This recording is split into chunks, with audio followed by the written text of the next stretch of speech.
Hello everyone, good morning, good afternoon या good evening. आप जिस भी टाइम इस लेक्चर को देख रहे हैं। कल तक हम वेव के 20 क्वेश्चंस कर चुके थे, मतलब 10 एक वीडियो में और 10 कल वाली वीडियो में। आज हम वेव के अगले क्वेश्चन करेंगे। आज हम 5 ही क्वेश्चन कर पाएंगे क्योंकि मैं थोड़ा सा बिज़ी हूँ इसलिए। लेकिन कल हम 2 वीडियो बनाएंगे जिसमें पहले में हम 5 क्वेश्चन करेंगे, मतलब जो बचे 5, एंड अगली में फिर वही अपनी 10 क्वेश्चन। ठीक है, सो सॉरी फॉर दैट। लेकिन फिर भी मैंने सोचा कि मैंने कल बात की कि वीडियो बनाऊंगी कल, तो इसलिए मैंने आज अगले 5 क्वेश्चन इसमें डाले हैं। ठीक है, सो चलिए स्टार्ट करते हैं अपने पहले क्वेश्चन से। Two sources P and Q produce notes of frequency 660 Hz each. A listener moves from P to Q with a speed of 1 meter per second. If the speed of sound is 330 meter per second, then the number of beats heard by the listener per second will be. देखिए इसने क्या पूछ रखा है। ये P है, एक minute, ये P है, ये Q है। टू सोर्सेज, दोनों सोर्स हैं P एंड Q। यहाँ पे ऑब्जर्वर है, ए लिसनर या observer move from P to Q, यहाँ से यहाँ जा रहा है, मतलब P से अवे एंड Q की टुवर्ड्स जा रहा है, and with a speed of 1 metre per second, with a speed of, ठीक है, if the speed of sound is 330 then the number of beats heard by the listener per second will be. ठीक है, तो करते हैं इस question को। तो हमसे नंबर ऑफ बीट्स पर सेकंड पूछ रखा है। आपको पता होगा कि जो नंबर ऑफ बीट्स होते हैं वो क्या होते हैं, F2 माइनस F1। हम बहुत बार इसको पढ़ चुके हैं। तो हमें इसलिए हमें फ्रीक्वेंसी चाहिए दोनों की। तो ड्रॉपलर इफेक्ट से हम क्या निकाल सकते हैं कि P एंड Q, इन दोनों की जो फ्रीक्वेंसी है, मतलब विद रिस्पेक्ट टू ये ऑब्जर्वर है, इसमें P के रिस्पेक्ट में और Q के रिस्पेक्ट में हम इसकी फ्रीक्वेंसी निकाल सकते हैं। फिर इन दोनों को माइनस करके हमें अपनी नंबर ऑफ बीट्स मिल जाएगी। सो चलिए देखते हैं पहले में कितना दे रखा है। देखिए मैं आपको बताती हूँ, यहाँ पे करते हैं आप। जैसे P है, Q है, ये एक कोई ऑब्जर्वर है, ये यहाँ से यहाँ जा रहा है। तो देखिए P से ये ऑब्जर्वर O है, P से अवे जा रहा है, तो इसीलिए frequency of observer will be frequency velocity of sound minus velocity of observer, velocity of sound minus velocity of source, rest पे है तो 0, इनटू फ्रीक्वेंसी ऑफ सोर्स। देखिए मैंने नेगेटिव लिया क्योंकि ऑब्जर्वर इससे अवे जा रहा है, सोर्स से ऑब्जर्वर है, ये सोर्स से अवे जा रहा है, इसलिए नेगेटिव लिया है। और अगले केस में क्या होगा कि ऑब्जर्वर है, ये सोर्स के टुवर्ड्स जा रहा है, इसीलिए हम यहाँ पे पॉजिटिव लेंगे। बस यही डिफरेंस है। तो F1 ये हो गया, या F ऑफ P। अब देखते हैं, एक मिनट, अगले PDF ले लेते हैं। हाँ, फ्रीक्वेंसी ऑफ द, अब हमें Q की चाहिए ना, तो इसकी क्या आ जाएगी, V माइनस V प्लस, क्योंकि इसके जो हम इसकी ओर जा रहा है, velocity of observer V minus source rest पे है तो 0, इनटू फ्रीक्वेंसी ऑफ सोर्स। तो इन दोनों को इसमें से ये F2 माइनस F1 करते हैं। तो देखिए यहाँ पे कितना क्या क्या दे रखा है। वेलोसिटी ऑफ साउंड, जो स्पीड ऑफ साउंड है वो दे रखी है हमें 330, ठीक है, और इन दोनों की जो फ्रीक्वेंसी है वो 660 दे रखी है, ठीक है। ऑब्जर्वर की जो स्पीड है वो हमें 1 मीटर पर सेकेंड दे रखी है, ठीक है, तो बीट्स, ठीक है। तो पहले इसको सॉल्व करते हैं। यहाँ पे F1 कितना आया है, 330 माइनस 1, तो कितने आया, 329 डिवाइडेड बाई 330 इंटू 660, ठीक है। अब दूसरे को सॉल्व करते हैं। 330 प्लस 1, 331 डिवाइडेड बाई 330 इंटू 660, इसमें से वो माइनस करते हैं। देखिए ये तो कॉमन है, 660 डिवाइडेड बाई, एक PDF ले लेते हैं। हाँ, 660 डिवाइडेड बाई 330, ये तो कॉमन है। 331 में से 329 माइनस करते हैं तो ये 2 आएगा, यहाँ पे ये 2 पे कैंसल, एंड 2 2 ज़ा 4, तो यही है 4 बीट्स पर सेकेंड इसका करेक्ट आंसर होगा। आई होप आपको समझ आएगा। इतना लेंथी है नहीं, मैंने थोड़ा सा आपको एक्सप्लेन करके बताया तो थोड़ा सा लेंथी हो गया, अदरवाइज क्वेश्चन इतना लेंथी नहीं है।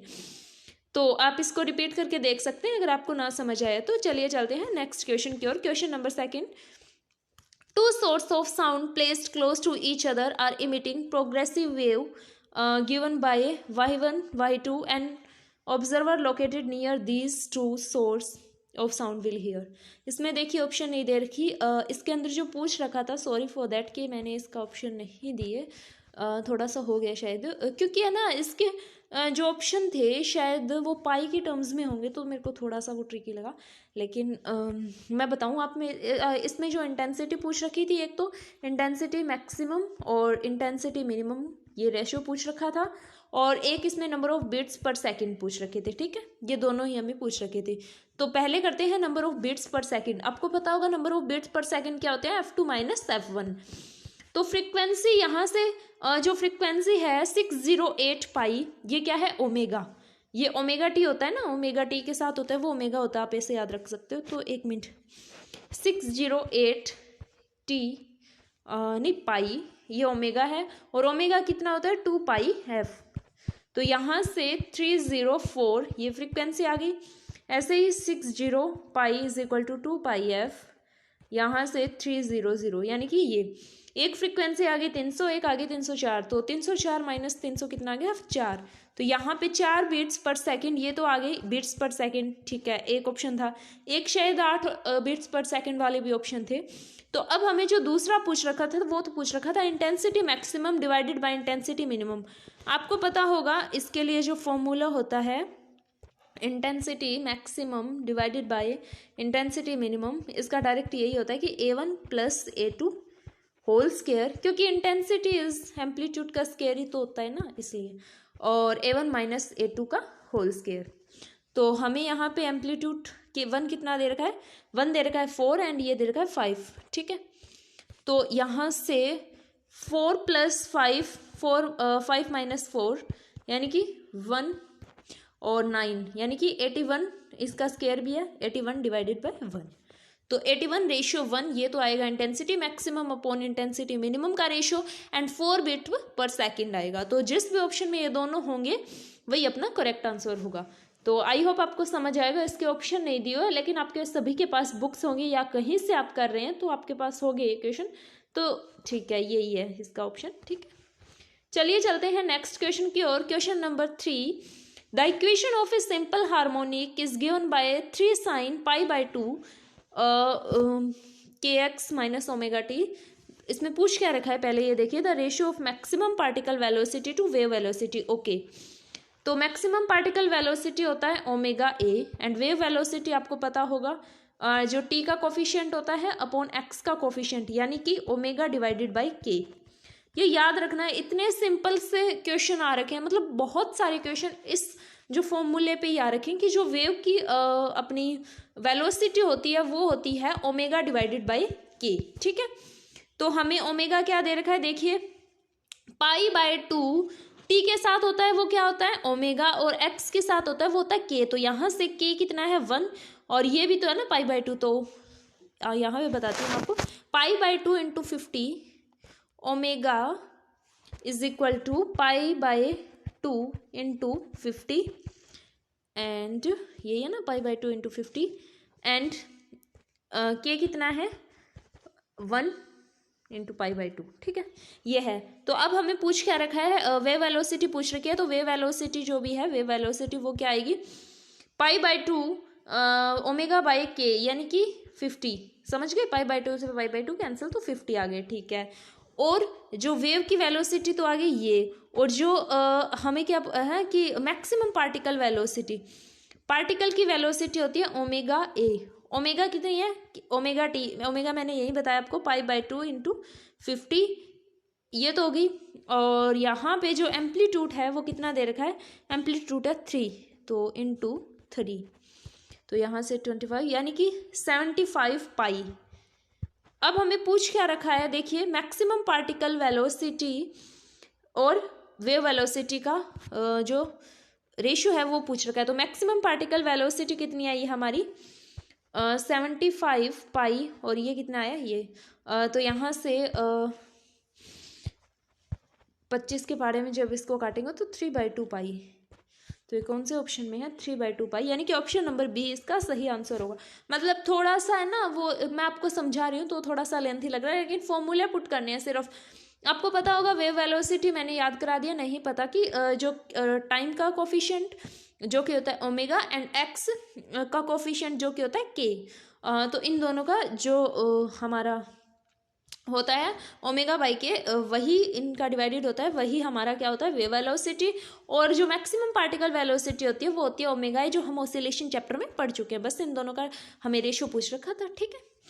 तो चलिए next question is question number 4 says A train moving at A speed of 220 towards a stationary object emitted a sound of frequency 1000 Hz. Some of the sound reaching the object get reflected back to the train as echo. The frequency of echo as detected by the driver of the train is. देखिए इसने क्या पूछ रखा है, कोई भी train है या कार है, जो भी आपकी है, ट्रेन कह रखा है ना इसने, ठीक है। ट्रेन है, ये यहाँ से जा रही है और आगे जाके कोई स्टेशनरी ऑब्जेक्ट है, इसकी इको इस पे इसके ड्राइवर के द्वारा सुनी जाएगी। देखिए इसमें ऐसे क्वेश्चंस में वैसे तो डायरेक्ट फॉर्मूला होता है, हम उससे इक्वेशन करेंगे, लेकिन इसका जो कॉन्सेप्ट है वो यही है कि ये देखिए पहले ये जा रहा है तो ये सोर्स हो गया और ये ऑब्जर्वर हो गया, जो कि ऑब्जर्वर रेस्ट पे हो गया, सोर्स ये हो गया, ठीक है। दूसरी बार जब ये आएगी तो ये सोर्स हो जाएगा और इसको सुनेगी, ये ऑब्जर्वर हो जाएगा। तो इसमें ये है, ये सोर्स और ऑब्जर्वर दोनों की तरह काम कर रहा है, इसीलिए इसका हम 2 बार इसकी फ्रिक्वेंसी निकालेंगे और फिर इनका डिफरेंस देखेंगे, तो फिर इसका आएगा मतलब पूरी लेंथ। जब हम अपनी जो पूरा पढ़ाते हैं इनको तो इसमें कराते भी हैं, लेकिन आपको एक फॉर्मूला भी उसके साथ बताया जाता है कि जो फ्रिक्वेंसी होती है वो होती है इस बैक टू दी, क्या क्या दे रखा है इसके अंदर, स्पीड 220, स्टेशनरी इमिट्स, हाँ ठीक है। तो फ्रीक्वेंसी क्या होगी, फ्रीक्वेंसी वही है ना जो ड्राइवर के द्वारा सुनी जाएगी, क्योंकि frequency is v minus v plus v nought v minus v s velocity of source into f s. तो यहाँ पे v 330 plus 220, 330 minus 220 into frequency of source कितनी देर की, हमें फ्रीक्वेंसी ऑफ सोर्स देर की 1000, ठीक है, इंटू 1000। तो इसको जब आप सोल्व करते हैं तो 550 अपॉन 110 इंटू 1000, ठीक है।